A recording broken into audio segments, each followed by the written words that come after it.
everybody, YouTubers, Raven here. Starfire. And today, because it's daytime, I almost said tonight, we will be reviewing Legends of Tomorrow.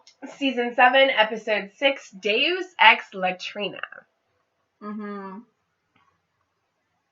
Yeah. So, they were sent to Chernobyl! The day of the explosion. The day of the meltdown. In Russia. One of the worst nuclear explosions ever. Because of, the death toll and the... Yeah. I mean... Well, it's the worst nuclear... Well, there was a lot power of mistakes made. Right. It's the worst power plant. They did a mini-series of it that got, a bunch of awards. Right. I didn't see it, but... I think others have melted down, but I think that was the worst one. Yeah. At the number 4 reactor in the Chernobyl nuclear power plant near the city of Pripyat in the north of the Ukrainian SSR in the Soviet Union. It is the worst nuclear disaster in history, both in cost and casualties. The worst nuclear disaster in history? I don't know if they're counting the bombs. Would that be counted? Because I'm pretty sure one city doesn't equal 2. Reactor design flaws and serious breach of protocol during simulated power outage safety test was the cause. Yeah, but what I'm saying is, it says it's the worst nuclear disaster. I'm pretty sure. Oh, you mean the bombs in World War II? Yeah, I'm pretty sure those were in Japan. Yeah. Pretty sure the bombs would qualify as the worst nuclear disaster in world history. Yeah. Not a meltdown of a power plant. You know what I mean? Yeah. I mean, I could be wrong, but I would assume that there's also, Japan, which is a tightly packed area. Right. And island. I'm imagining that area isn't necessarily as tightly packed as 2 freaking cities in Japan. You know what I mean? So it's well, I'm pretty sure the bombs killed more people. I think they're counting over subsequent decades because there was fewer than 100 deaths directly attributed to the accident, but varying estimates of increased mortality over subsequent decades is what I think makes it the worst because of all the radiation over time, and all these people died as a result of it.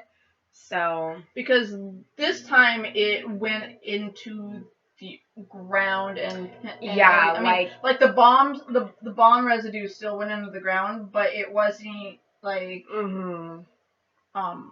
was more of an air explosion, whereas that would be kind of ground, underground. Well, because it says some 70% of fallout landed in Belarus, which is 9.9 miles away, and it said the fire released about the same amount of contamination as the initial explosion. As a result of rising ambient radiation levels off-site, a 6.2-mile radius exclusion zone was created 36 hours after the accident. About 49,000 people were evacuated from the area, primarily from Pripyat. The exclusion zone was later increased to 19 miles when a further 68,000 people were evacuated from the wider area, and later it became the Chernobyl exclusion zone, covering an area of approximately 1,000 square miles. So, and it says the reactor explosion killed 2 engineers and severely burned 2 more. A massive emergency operation to put out the fire, stabilize the reactor, and clean up the ejected nuclear core began. During the immediate emergency response, 134 station staff and firemen were hospitalized with acute radiation syndrome due to absorbing high doses of ionizing radiation. Of these 134 people, 28 died in the days to months afterward, and approximately 14 suspected radiation-induced cancer deaths followed within the next 10 years. So. Right. Yeah. But, I mean, yes. the amount of people that got wiped out in the city in Japan was a large amount, but that was different in terms of like what this was. Like in terms of exposure. Yeah, in terms of exposure, that was just a bomb.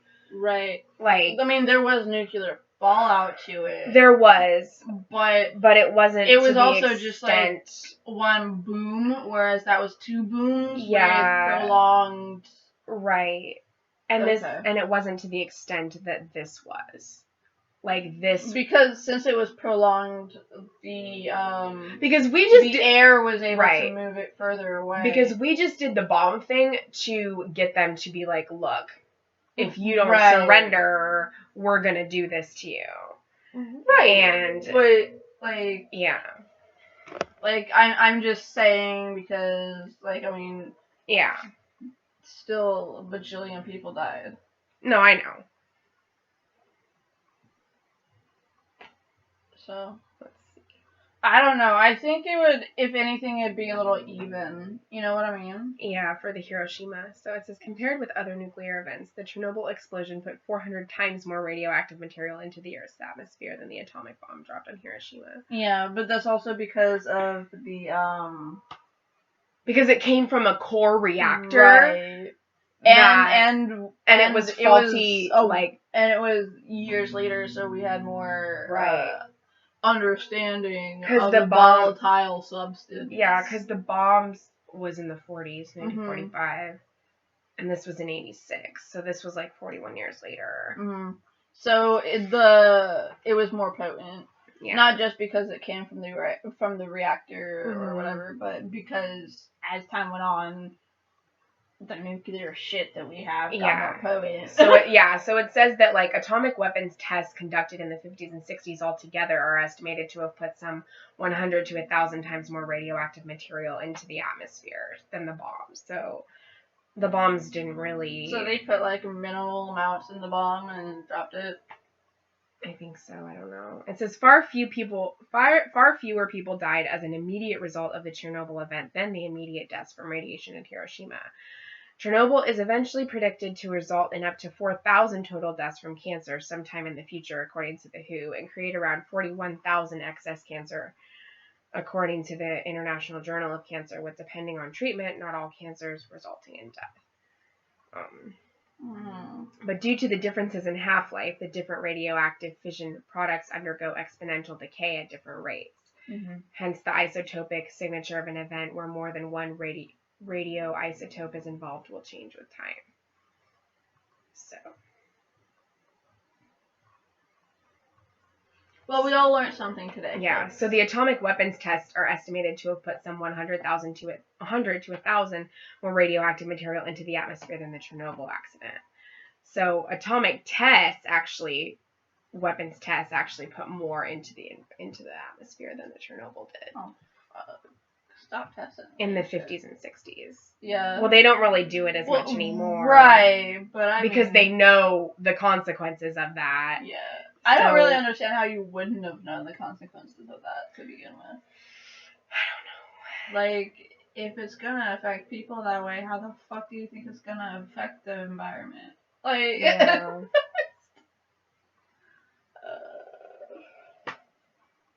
But anyway, so yeah, there's that. And then we see that Bishop was the one who blew up the Waverider. Yeah, I mean, we kind of suspected that. We did, but, like, and he thought the Legends were in it, like, but they were, like, walking toward it. Right. And saw it blow up. Yeah. We killed the Legends! We killed the Legends! I was like, fuck you! And I'm just like, Gideon is... Gideon's a murderer. That Gideon is. Yeah. The base factory setting Gideon is murderer. She moitered Ava. Murder. She moitered Ava. Although, technically speaking, I don't know. Ava was annoying. I mean, she was.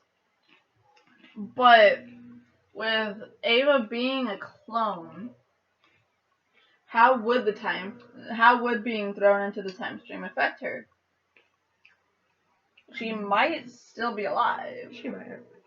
Because I mean, technically speaking, that one season, like, everyone got thrown to different time zones because the time shift went boom boom.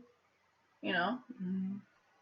And so Nate fell through the time stream to ancient China, tried to become a freaking samurai, and then realized he You mean Japan? Yeah, Japan.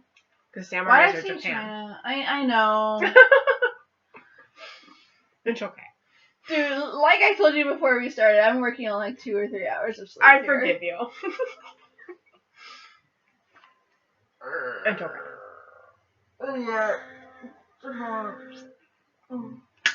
I know where samurai come from, guys. I promise you. That was like my favorite part of my ancient East Asia Mm. in traditional times class, was because it was mostly about China, but like we also learned about Japan and we did focus on the samurai, so that was cool. Yeah.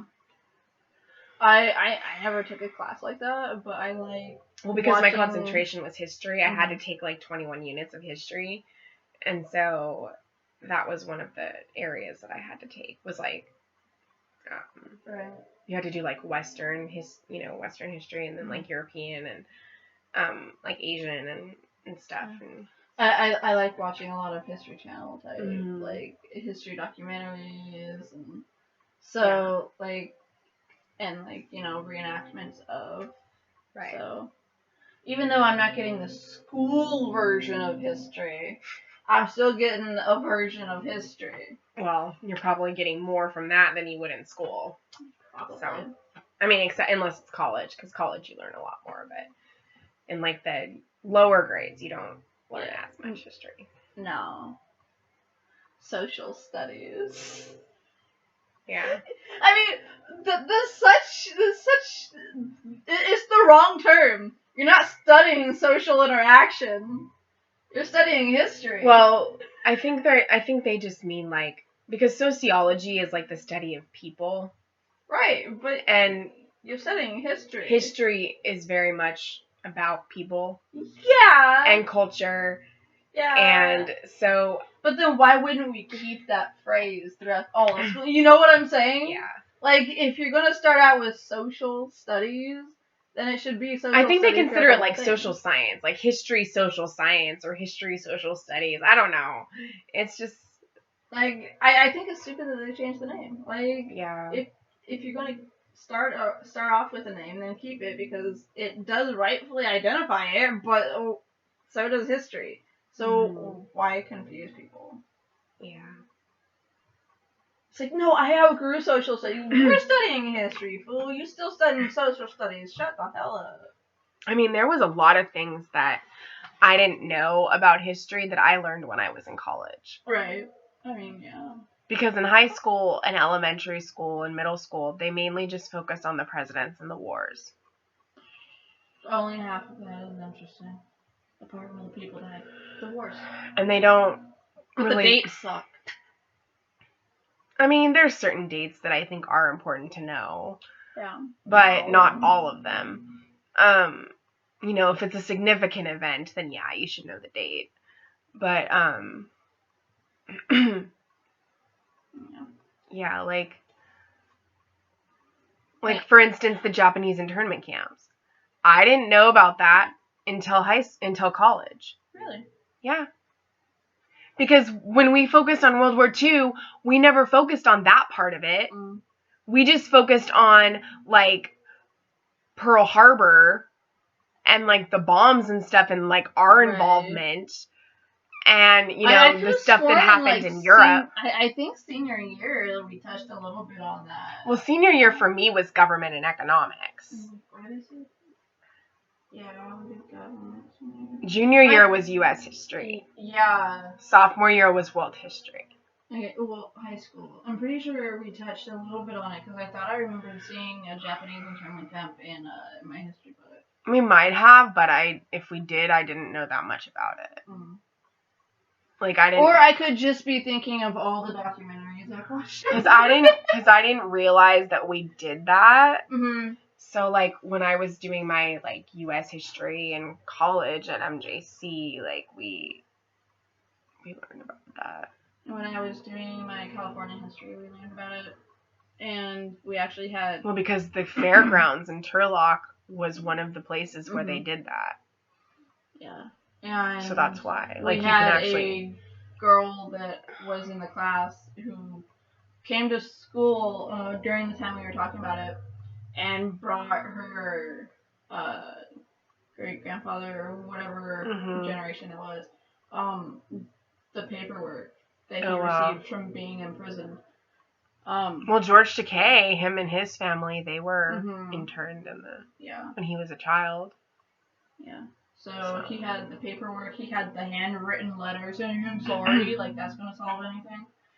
And, you know, so they got all the little, I'm sorry we imprisoned you for no reason.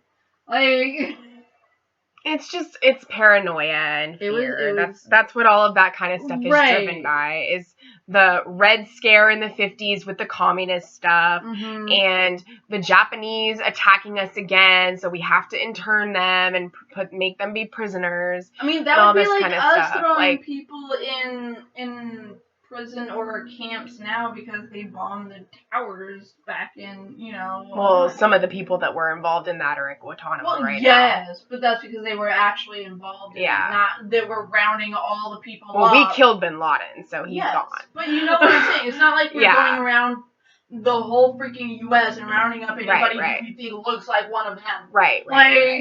I mean, there still is that Islamophobia and stuff like that. But we're not rounding them up and putting them in camps and treating them like shit. No, we're not. Which but I mean, did to the Asian community. Yeah. Whether they were Japanese or not. Right. And they still have a lot of discrimination now. Yeah. More so Chinese, but all Asians deal with it. Because a lot of people don't know how to tell the difference between the different nationalities. Yeah. They just see Asian. I'm one of those people, and I'm sorry. I would like to be able to tell the difference. I don't Usually, know I'm able to know the difference because, like, the names. Right. Because the names are usually... If you don't know the names, you're just, like, talking to the person. Because the names are, like, the last names are, like, are usually shorter if they're Chinese. And they're usually longer if they're Japanese. Right. And so, yeah. And Vietnamese people are darker. Like, because Chinese and Japanese are very pale. Yeah. And, like, very, very white or yellowish in skin tone. Like, pale and that kind of thing. And, which is where the nastiness Vietnamese are a lot darker. They're more olive-skinned. And brown. And Koreans are also very light-skinned.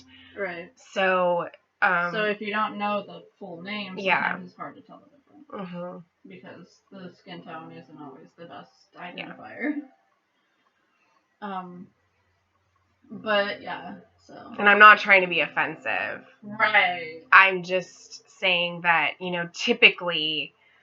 Chinese, Japanese, and Koreans have the lighter, more pale skin. And Vietnamese are a little bit darker, so that's how you can kind of tell that they're... Because, like somebody that I do, like, exercises from, her thing is called Blogilates, and she's Vietnamese. And, she's a little bit darker.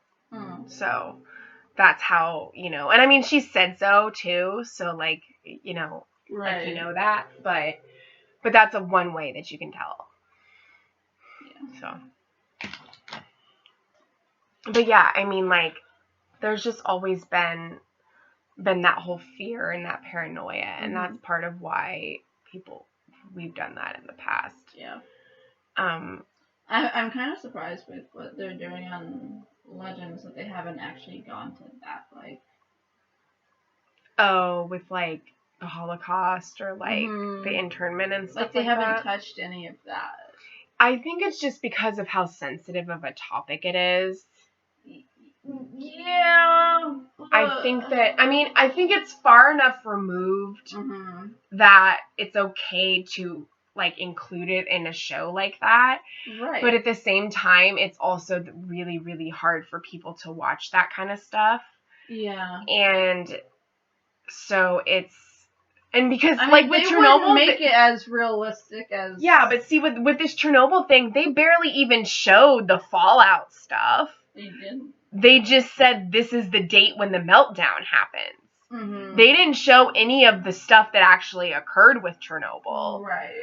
So, they could mention that the Holocaust is going on, or that, they're in, like, Poland, or they're in whatever country, the majority of the people were rounded up from, which was primarily Poland. Right. And, like, I don't know, I would like to see an episode where they're trapped or whatever, going through an experience within World War II, and maybe Zari and Behrad get captured, and they have to track them down before they get interned, because their names aren't on a list. Well, I mean, historically speaking, their names shouldn't be there, so they have to keep them out of the, I want to see stuff like that. I mean, that would be interesting to see, because it's a time travel show, a lot of these events, we're getting to see through their eyes, through their perspective. We're getting to see them be included in these things, and see how hard, like how Jax went through, how hard it was for them when they went back to the 50s.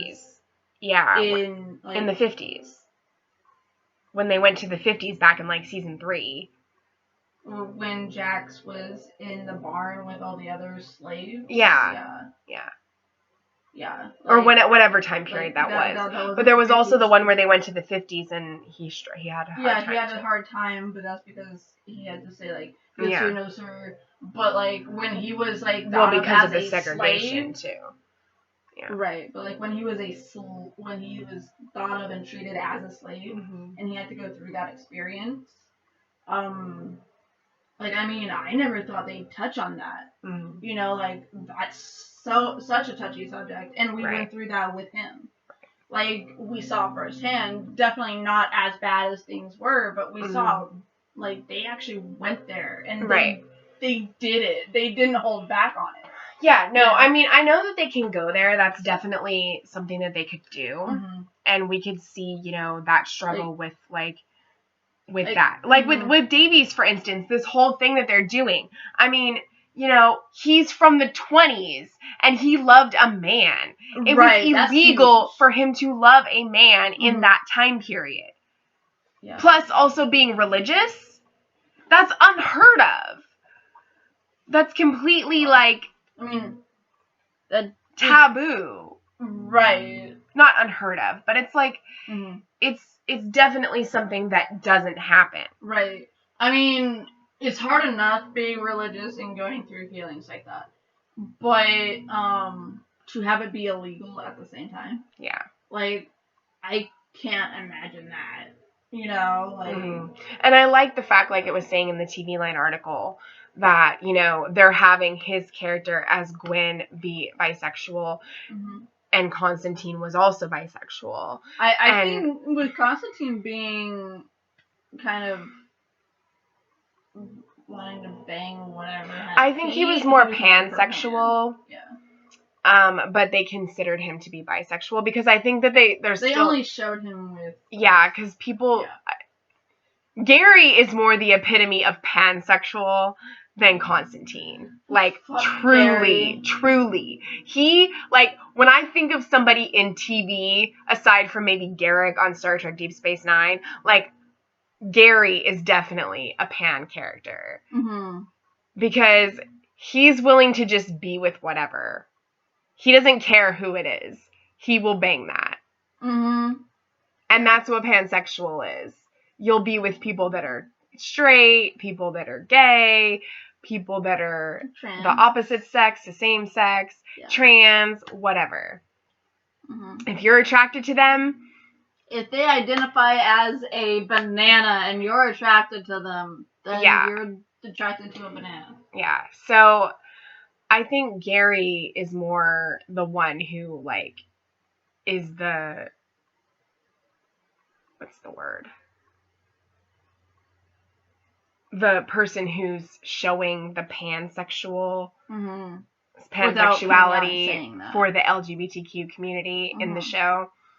And, like, Sarah and Ava are the lesbian, bisexual side. And, like, Gwen is the bisexual side. And so, you know, you're seeing lots of different ones in the community be represented, which is good.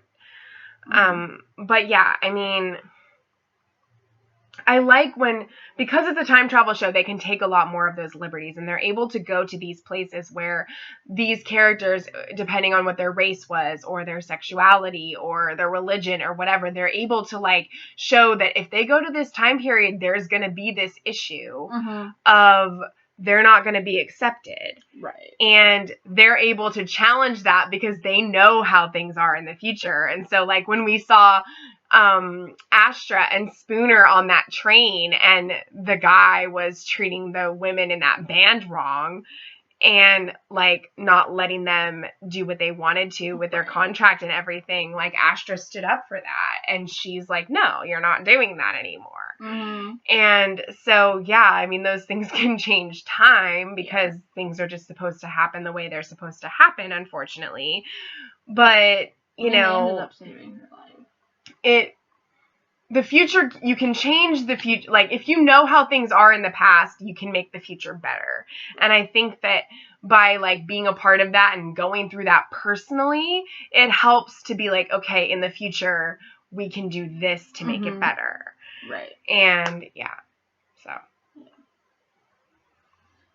And if that makes sense. When having officially died within the time stream,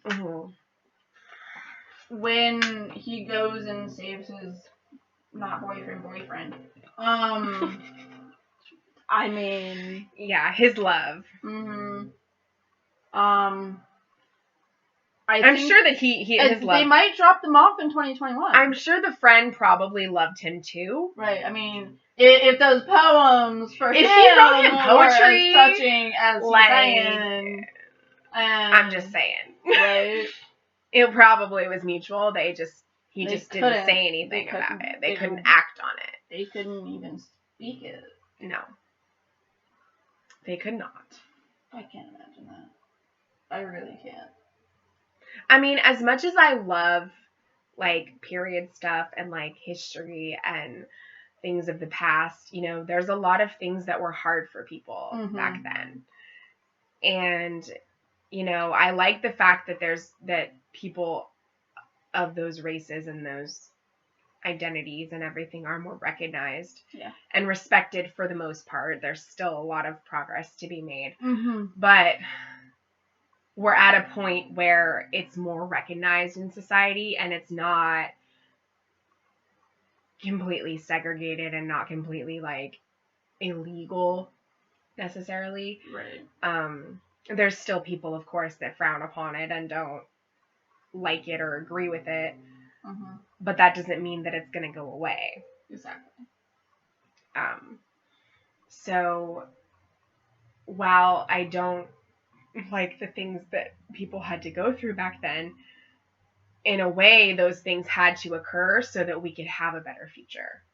Yeah. Because if they didn't happen, then we'd still be dealing with those things now. And some of them we are still dealing with. Right. But they're a little bit better than they could have been. Yeah. So do you think they're going to drop them off in 2021 or 2022 when they're done? I don't know. Because they keep saying, let's go home to 2021. We need to go home to 2021. Well, when our New Year's hit, doesn't their New Year's hit too? Well, yeah, because they've already filmed the episodes. But. Well, I mean, because generally speaking, they're staying within the year that it is currently. Usually they are, yeah. So probably after this week's episode, when it goes on its break, probably when it comes back, they'll be referring to 2022. Yeah.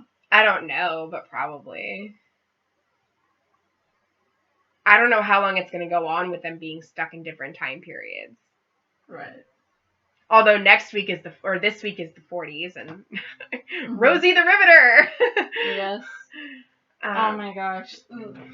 Toilet to the rescue, I guess.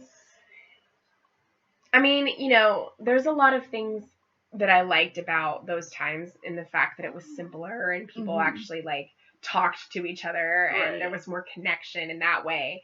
But it was a lot harder for people of color and for people that were LGBTQ and all that kind of stuff and women and everything. And so, there was a lot of revolutionary things that happened and a lot of events that really shaped the way our history and our future is and was. But yeah, I just enjoy it because, like, since I wasn't a part of it, getting to, like, see it recreated is always fun for me. Right. Because you get to see them wear the clothes and the costumes and, like, be a part of that time period in a way. And if I was ever, like, in a show or anything, like, I would want to be able to be in something where I could go to different time periods and, like, play with that and have fun with that. Because I think that would be fun. It would be. So. And I think that's why I latch on to that kind of stuff with, like, things that are time travel or go to the past or historical things, because I've just always thought that stuff was so interesting and cool. Yeah. And it would have just been fun to be a part of. I agree. While taking into account the struggles that other people had to face. Yeah. So, because for us, it wouldn't be as hard as it would be for other people. So. Yeah. We would get off, well, not easy, but easier. I mean, it would be hard because we're women, and there'd be the thing. That'd be the only thing. Yeah. But, yeah, I mean, just to experience it, I think would be interesting. Mm-hmm. Yeah, I'd have a hard time, though. I'd be more like Astra. Like, yeah. What are you doing? Like, she's like, there better not be dinosaurs here, Gary. Yeah. I love how she talks with her teeth clenched. Yeah. Like, I don't know, something about that just is. Some people can do that really well, and other people can't. Right? Like, I don't know, it's an aspect to her character that I adore so much. I don't know. Yeah. Yeah. It's great. But they call Nate and Zari Natari. That's their ship name. Well, I mean, I'm not. It sounds too much like Atari to me. It does, I can't. Yeah. But I'm happy that he's gonna, like, be in the totem with her. Yes. I found it adorable that he was putting a shelter together as he built his mental pros and cons list. I found it annoying that Gary kept coming back and saying no mental breakthroughs unless I'm around. Gary needs to just leave him alone. Nate knows what he wants. Let him just figure it out on his own. Yeah. Stop putting ideas into his head. Yeah. Like, Gary, you can go bang whatever you want to bang. Like, no, he can't. He best leave Gideon alone. Except for Gideon. He needs to stop touching that. She was willing to do it as well. I don't care. She was a willing participant. I don't care. It was consensual. I don't care. Gideon is too young and naive to have fully consented. How old is she supposed to be? She is freshly born. No, she's not. She's been a human for what?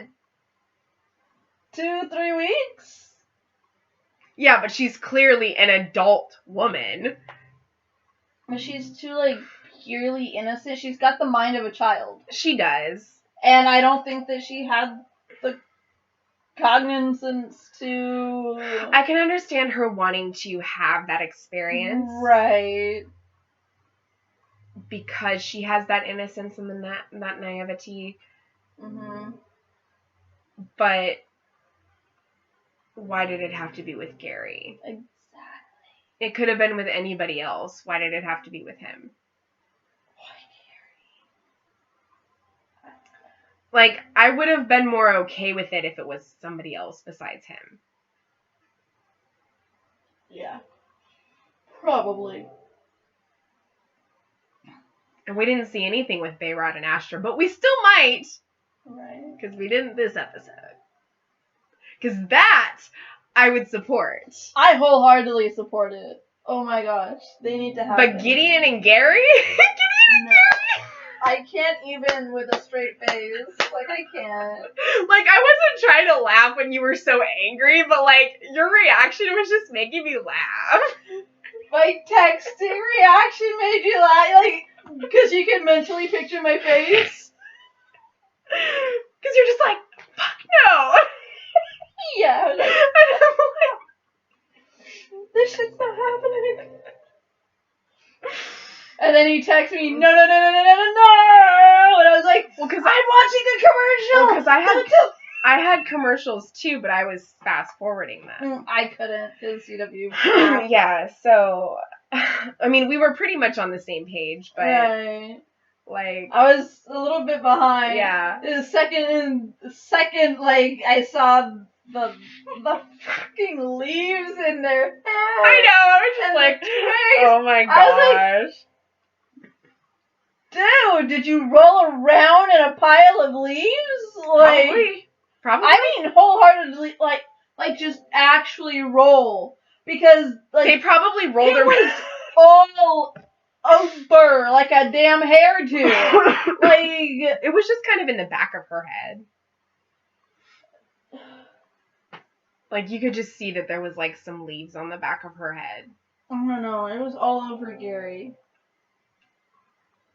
I'm like, dude, did she throw the leaves on you? Like, what?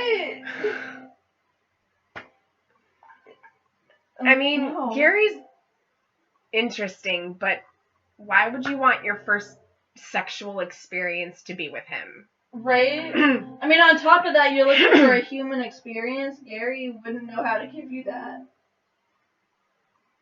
Yeah. I mean, whether or not he used the appendages correctly, or if he stayed human and used the single appendage correctly, whether or not he did that, he can't give you the emotional experience that a human would, that she was looking for. The intensity and the emotional side of that, yeah. Like, because I don't think he's ever, I think that was his first time with a human. Was it? Because it's not like John ever let him, or did it to him. Oh, I hope not. And Ava never did, then, like... John is too attractive to be with somebody like Gary, okay? Just saying. Matt Ryan is far better looking than Gary is. Mm-hmm. Yeah. I mean, I don't know how I feel about his beard as Gwen Davies, but when he was Constantine, he was attractive. Oh, yeah. So. But, yeah, I don't think he's ever been with a human. Because he's never had an actual relationship on the show. Until now, I guess. But apparently he knows a lot of things about relationships. I mean, porn. But porn is not... Okay, but he also studies the human... anatomy? The emotional spectrum. Yeah, so even if, like, he couldn't necessarily give that to her himself, he studied enough of the emotional spectrum of that to be able to provide that for her, even if he doesn't necessarily feel that stuff. I guess. Because he knows what it's like, and he knows what it's about. Well, he knows what it's like as... I mean, for crying out loud, like...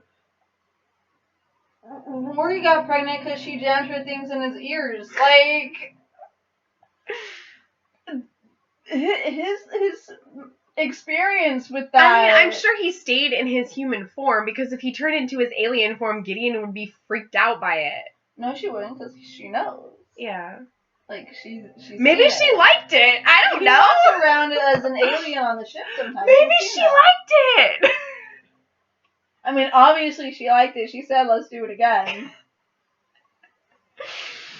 Well, I'm sure that somebody after their first time, if they actually really liked it, would say that. So I'm sure if they liked it, yeah. But yeah, like, I'm sure he knew enough to be able to provide that experience for her in a way that made it emotional and enjoyable for her. Yeah. It's just, I don't know. She was looking for that human connection. Well, she felt like she found it with him when they were talking and like looking what for they found was that they both wanted to experience that human connection, and neither of them are human. But they're in human form. That doesn't make it a human connection. You don't have the human experience without being with a human. I don't know. Yeah. I mean, having the appendage doesn't mean that you're human. No, I know. All species that can reproduce have that. Right. I mean, it's weird, but I'm gonna just say it. If Gideon wanted a wolf experience, you go to a wolf. You know what I'm saying? Yeah. You want a human experience? Oh, I'm go to the only alien in the group.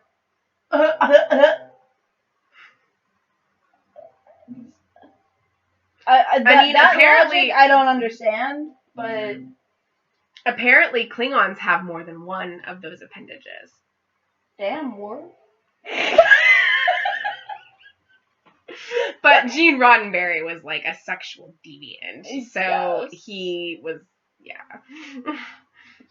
He had a good vision, but he also was very much. Rory would have appreciated it. A sexual deviant when it came to that kind of stuff. Mm-hmm. But his vision for Star Trek and the future and everything was good. Yeah. He just had weird ideas about things like that.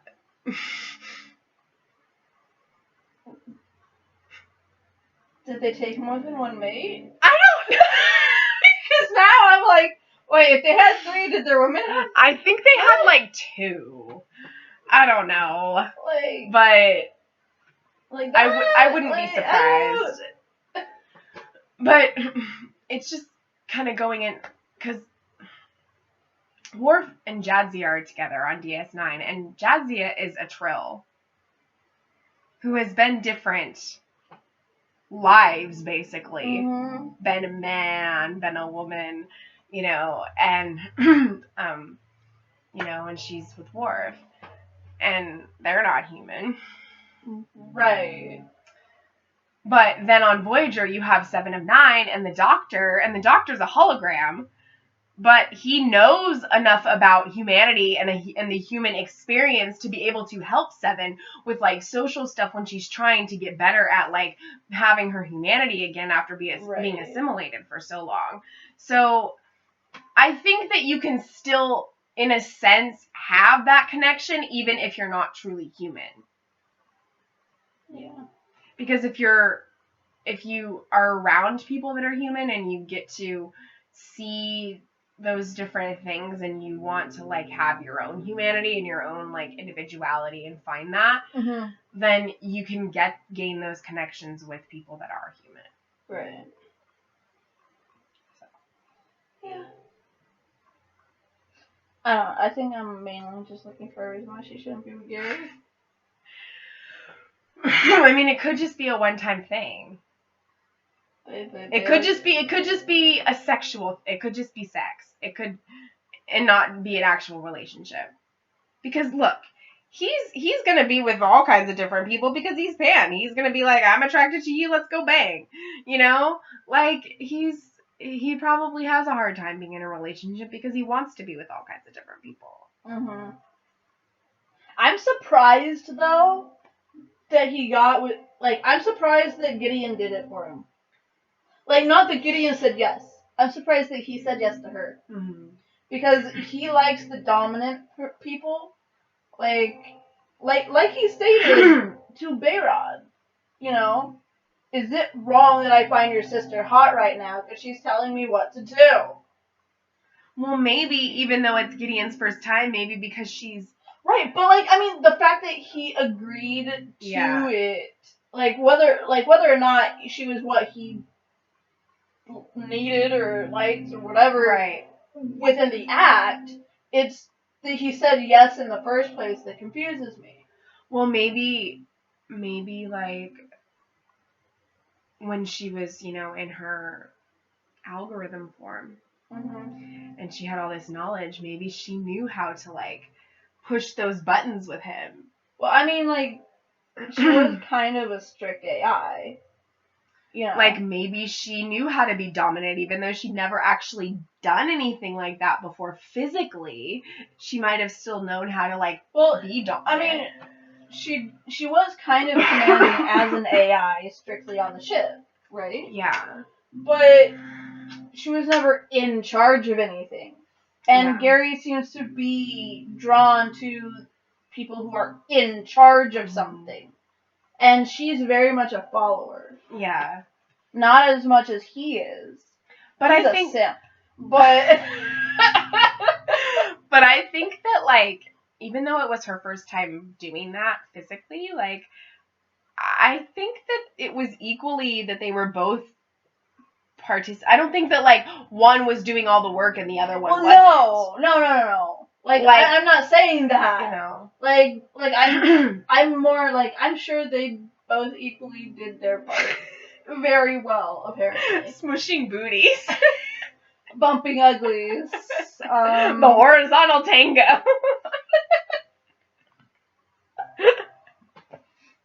Up close and personal. I'm sorry. I'm not a child. Okay. The ultimate hug. Oh, hey, I'm gonna straddle you like a bear and just hold. It's the ultimate horse ride. Oh my god. Save a horse, ride a cowboy. Stop. I'm very much a child. Stop.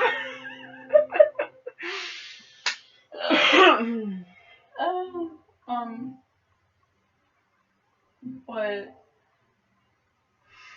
like, what I'm stuck on is mainly that he said yes. Yeah. Initially. I don't know what it's gonna turn into. I don't know if it's just gonna be a casual thing. I don't know if it's actually gonna turn into something else. We'll see, I guess. But because the way they were acting with each other afterwards seemed very new relationshipy. Yeah. And I don't know. That really creeps me out. The thought of them together creeps me out, and she can definitely do so much better. Yeah, but what other guy can she do better with? Nate is with Zari. Yeah. Bayrod, no. Gwen is no. No. Gwen definitely no. So, like, he's the only other guy that's there. For now. I mean, this is her first season. How long did it take Sarah and Ava to get together? To even admit that they liked each other? But see, because that was the main relationship, How long did it take for Ray and Nora? Yeah, but Ray was with a lot of different people before he was with Nora. Yeah, but how long did it take for him to admit to Hot Girl? Yeah, like, but Ray would be awkward. Like, what I'm saying, like, yeah. And they have only really physically been around each other. Whether or not it's been an AI and him walking around on the ship, they haven't physically been around each other. He doesn't know her enough. Well, that's what I'm saying. I feel like it was almost more of, like, fulfilling a need because, like, they wanted to have that human connection and she'd never had sex before. And so it's like, okay, you're the person that I'm here with. You're a guy. Like, let's do that. I feel like it was just more to have that connection and that experience than it would be to just actually pursue a relationship. But I don't know where the writers are going to go with that. Right. But that's what it felt more like to me. Was that they were in the moment, they wanted to have a human connection and have that experience. Okay. And they did. If it continues, then she needs to show more dominance, because that's what he likes. Yeah, well, I'm sure she will. Because she doesn't seem like the overly dominant type. So if it does become But a lot of something- times the ones that seem innocent are actually the ones that are dominant and confident in bed. Yeah. So maybe she was. And Right. maybe Gary liked that. Right. And wants to pursue something. Right. So I don't know. I would just need to see some aspect of that for me to believe the relationship. Yeah. No, You know, because we've seen it stated and how it was put forth by Gary. Right. Of what he is attracted to and what gets him. Yeah. So we need to see some aspects of that Mm-hmm. within this form of Gideon or their relationship, if there is one. I'll never be fully behind it, but I can't get behind at all. Right. Without that proof that this is what Gary wants. This is she can be what he likes, what he means, what he wants. Right. Yeah. No, I get that. So, yeah, we spent a lot of time on sex. We weren't happy about it. We really were. Sorry. But yeah, like, I'm happy for Nate and Zari. Yeah. I'm interested to see where they're gonna go more with Gwen's character. Mm-hmm. And this week, I keep saying next week. This week, on Wednesday, next is episode. The fall finale. Yeah. And they go to the 40s, so we'll get that experience too. Fun. Mm-hmm. I wonder if they have to keep fixing it after every decade they land on. Maybe. And then, we have Bishop realizing that they brought him there to help him redeem himself because he's a good guy. He's a bad guy. And they erase his memory so that he'd be a good guy. They gave him a chance to be a good guy. Yeah. To redeem himself. Right. And use what he wanted to make the world a better place instead of making it a bad place. Yeah. And he gets the chance to actually kill the legends after finding out that about himself. Like, he had a huge crisis of conscience. He was like, he got down on his hands and knees and just, Gideon, please tell me I'm not evil. Yeah. I'm like, dude, you is though. Yeah. But now he's gonna join the team. Oh no. I mean, that's what it looks like we're going into next episode. Because he disappeared with them because he got caught in the time stream. Yeah. And his toilet landing on the top of their machine is gonna wreck some shit in the next episode. And they're gonna have to repair it again. It's gonna wreck some shit. And then they're gonna get stuck again. It's literally like Back to the Future. They have to figure out, like in the third movie, they have to figure out a way to get the DeLorean up to 88 because the DeLorean doesn't work in that time period because there's no cars. Mm-hmm. They tried horses, but the horses only got up to like 35. That's still fast. So they had to use the train, which could technically go up to 90. But why would you ever want it to get up that fast? And would not take a turn. So, because they went to the conductor and they had like a bet going on, and they're like, well, theoretically, could it be done, to get it up to this amount of speed? Mm-hmm. And he's like, well, I suppose if you didn't have any other cars behind you and you just had the front, right, and had a level grade and all that stuff. And he's like, if you got the fires hot, like super hot, then it'd be possible to get it up to 90. And so they're like, all right, we're going to get these Presto logs, get it up super, super hot, and get it up to 88. Right. And that's what they did. So, because they couldn't use the car, because for one thing, the fuel injection manifold had been busted, and they tried to start it, and it went out. There's no gas. And there's no gasoline until sometime in the next century. Mm-hmm. And so it's like, yeah. They're screwed. Yeah.